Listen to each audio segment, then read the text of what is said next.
নমস্কার, আমি doctor Anuradha Sarkhel, gynaecologist, obstetrician এবং ফার্টিলিটি স্পেশালিস্ট। আজকে আমরা আলোচনা করব যে অ্যাবর্শন বা মিসক্যারেজের পরে কী গুরুত্বপূর্ণ বিষয় আমাদের লক্ষ্য রাখা উচিত। অনেক সময় একজন মহিলার প্রেগন্যান্সির পরে নিজে থেকে মিসক্যারেজ হয়ে যেতে পারে, আবার অনেক সময় কোনো মহিলা নিজে থেকেও এই মেডিকেল অ্যাবর্শন বা সার্জিক্যাল অ্যাবর্শন করিয়ে থাকতে পারে। তো যেভাবেই এই মিসক্যারেজ বা অ্যাবর্শন হয়ে থাকুক না কেন, কোন কোন গুরুত্বপূর্ণ বিষয় আমাদের লক্ষ্য রাখা উচিত সেটি এখন আমরা জানব। সবথেকেই প্রথমে যেটি দরকার সেটি হচ্ছে যে অ্যাবর্শনের পরে কি রেস্ট প্রয়োজন। যদি এই মিসক্যারেজ প্রথম 3 মাসের মধ্যে হয়ে থাকে তাহলে কিন্তু এই রেস্ট 1 থেকে 2 দিনই যথেষ্ট। কিন্তু প্রেগন্যান্সি যদি বেশি দিনের হয়, স্পেশালি 12 সপ্তাহের পরে, তাহলে কিন্তু 7 থেকে 10 দিনের রেস্ট অনেক সময় একজন মহিলার প্রয়োজন হয়ে থাকতে পারে। কিছু বিশেষ বিশেষ ক্ষেত্র, যেমন যদি 12 সপ্তাহের কমে মিসক্যারেজ হয়ে থাকে কিন্তু তার যদি অতিরিক্ত ব্লিডিং হয়ে থাকে বা তার কোনো রকম যদি মেডিকেল কমপ্লিকেশন থেকে থাকে, তাহলে কিন্তু সেই ক্ষেত্রেও সেই মহিলাকে একটু বেশি দিন রেস্ট নেওয়া উচিত। তাহলে 12 সপ্তাহের কম হলে, কোনো কমপ্লিকেশন না হয়ে থাকলে 1 থেকে 2 দিন রেস্টই যথেষ্ট, এবং 12 সপ্তাহের পরে যদি অ্যাবর্শন বা মিসক্যারেজ হয়, সেটি মেডিসিনের দ্বারাই হোক বা সার্জারির দ্বারাই হোক, সেক্ষেত্রে কিন্তু 7 থেকে 10 দিন রেস্ট অবশ্যই প্রয়োজন। দ্বিতীয় যেটি বিষয় সেটি হচ্ছে মেডিকেল অ্যাবর্শনের ক্ষেত্রে অনেক সময় 7 সপ্তাহের কম প্রেগন্যান্সি থাকলে, মিসক্যারেজ হলে ডাক্তারবাবুরা মেডিসিন দিয়ে সেই অ্যাবর্শন করিয়ে থাকেন। তো এই মেডিকেল অ্যাবর্শনে জেনারেলি কমপ্লিকেশন খুবই কম হয়ে থাকে, কিন্তু কয়েকটি বিষয় আছে যে মহিলারা এই মেডিকেল অ্যাবর্শনের মধ্যে দিয়ে যাচ্ছেন তাদেরকে একটু লক্ষ্য রাখা উচিত। তার মধ্যে প্রথমেই ওনাদের দেখতে হবে যে মেডিকেল অ্যাবর্শন হয়ে যাওয়ার পরে কোনো রকম অ্যাবনর্মাল হেভি ব্লিডিং আবার থেকে শুরু হচ্ছে কিনা। দ্বিতীয় যেটি দেখতে হবে যে নর্মাল যে ডিসচার্জ হয়ে থাকে একজন মহিলার, সেই ডিসচার্জে কোনো রকম স্মেল বা কোনো রকম ইনফেকশনের কোনো লক্ষণ হচ্ছে কিনা। থার্ড যে বিষয়টি দেখতে হবে যে এই মেডিকেল অ্যাবর্শন হয়ে যাওয়ার পরে যদি কখনো হঠাৎ পেটে ব্যথার অনুভব হয়, সেটিও কিন্তু একটি ইনফেকশনের লক্ষণ হয়ে থাকে।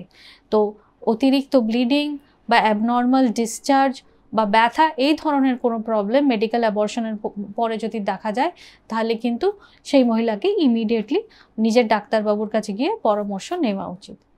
এরপরে যে বিষয়টি খুবই ইম্পর্ট্যান্ট সেটি হচ্ছে যে অ্যাবর্শনের পরে কিন্তু মোস্টলি ডাক্তারবাবু অ্যান্টিবায়োটিক অ্যাডভাইস করে থাকেন, কারণ মিসক্যারেজের সময় যেটি হয় সেটি হচ্ছে জরায়ু মুখ খুলে যায় এবং সেখানে ব্লিডিং হয়ে অ্যাবর্শনের প্রসেস নর্মালি হয়ে থাকে।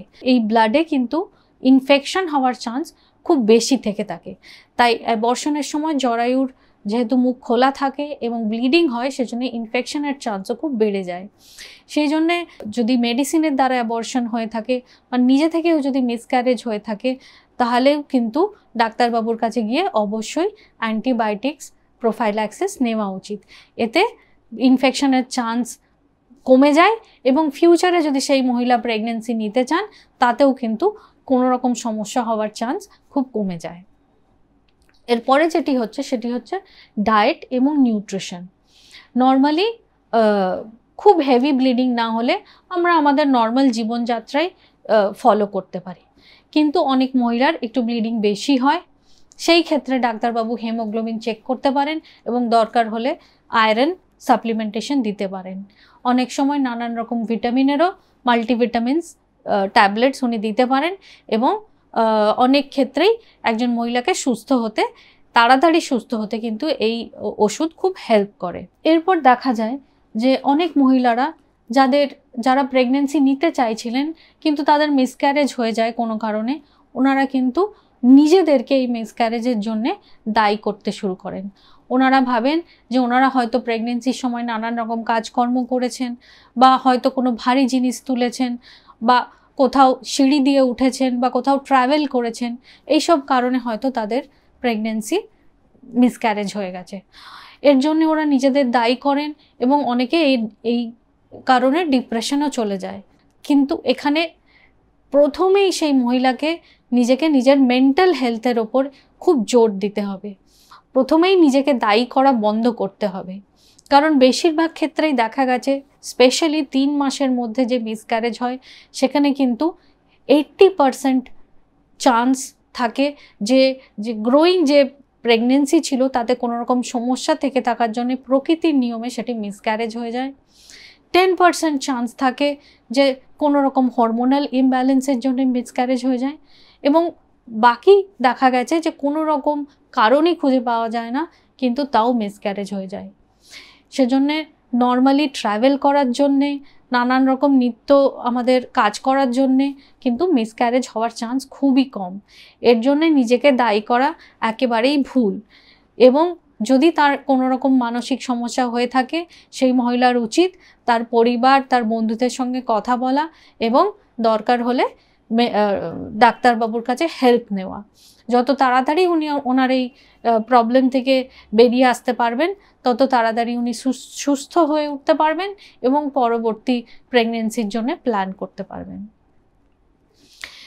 এরপরে একটি বিশেষ ধরনের মহিলারা থাকেন যাদের ব্লাড গ্রুপ নেগেটিভ থাকে। এই টিপসটি হচ্ছে ওনাদের জন্যে। যদি কোনো মহিলার ব্লাড গ্রুপ নেগেটিভ থেকে থাকে তাহলে কিন্তু মিসক্যারেজ বা অ্যাবর্শনের পরে একটি বিশেষ ধরনের ইনজেকশন, অ্যান্টি-ডি ইনজেকশন যাকে বলে, সেই ইনজেকশন নেওয়া অবশ্যই প্রয়োজনীয়। সেই জন্য প্রত্যেক মহিলা যার মিসক্যারেজ হচ্ছে বা যারা অ্যাবর্শন করাচ্ছেন ওনাদের কিন্তু ব্লাড গ্রুপ জেনে নেওয়া খুবই দরকার, এবং নেগেটিভ ব্লাড গ্রুপ থাকলে অ্যান্টি-ডি ইনজেকশন 72 ঘন্টার মধ্যে নিয়ে নেওয়া খুবই দরকার।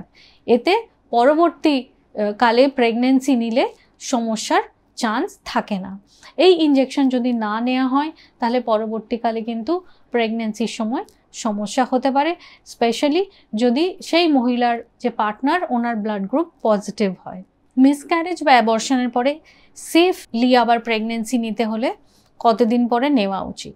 যদি প্রেগনেন্সি 7 থেকে 8 সপ্তাহের মধ্যে মিসক্যারেজ হয়ে যায় এবং মেডিসিন দ্বারাই সেই মিসক্যারেজ ট্রিটমেন্ট করা হয়, কোনো রকম সার্জারির প্রয়োজন যদি না পড়ে থাকে, সেই ক্ষেত্রে নর্মালি ডাক্তারবাবুরা 2 থেকে 3 সপ্তাহ পরে সেই পেশেন্টকে একবার আলট্রাসোনোগ্রাফির জন্য ডাকেন। যদি আলট্রাসোনোগ্রাফিতে দেখা যায় যে জরায়ুর ভেতরে সমস্ত রকম প্রেগনেন্সির পার্ট ক্লিয়ার হয়ে গেছে, কোনো রকম সমস্যা নেই, সেই ক্ষেত্রে কিন্তু সেই মহিলা নেক্সট নর্মাল পিরিয়ড হয়ে গেলেই আবার প্রেগনেন্সির জন্য সেফলি ট্রাই করতে পারেন। কিন্তু যদি মিসক্যারেজ 12 সপ্তাহের পরে হয় অথবা সার্জারির মাধ্যমে হয়ে থাকে, অথবা যদি মিসক্যারেজের সময় কোনো রকম কমপ্লিকেশন যেমন অতিরিক্ত ব্লিডিং বা কোনো রকম ইনফেকশন হয়ে থাকে, তাহলে কিন্তু আমরা অ্যাডভাইস করি যে নেক্সট প্রেগনেন্সি নেওয়ার আগে অন্তত 2 থেকে 3 মাস অপেক্ষা করা উচিত।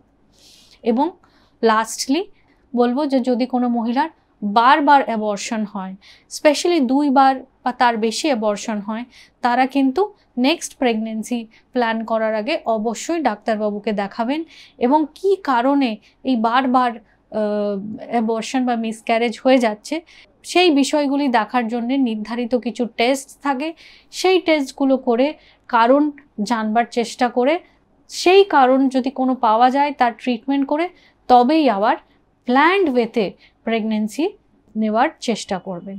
কারণ নেক্সট যে প্রেগনেন্সিটা ওনারা প্ল্যান করবেন সেটি যেন প্ল্যান্ড প্রেগনেন্সি হয়, এবং বিনা কোনো টেস্ট করে, বিনা কোনো সমস্যার সমাধান করে যদি আবার প্রেগনেন্সি নেওয়া হয় তাহলে আবার অ্যাবর্শন হওয়ার চান্স কিন্তু আবার খুব বেশি থাকে। আমি আশা করব আজকের আলোচনা আপনাদের হেল্প করেছে এবং যে মহিলারা মিসক্যারেজ বা অ্যাবর্শনের মধ্যে দিয়ে যাচ্ছেন তারা কি কি বিষয়ে গুরুত্ব দেবেন দ্বিতীয়বার প্রেগনেন্সি নেওয়ার জন্যে সেটা ওনারা আজকে জানতে পারবেন। নমস্কার।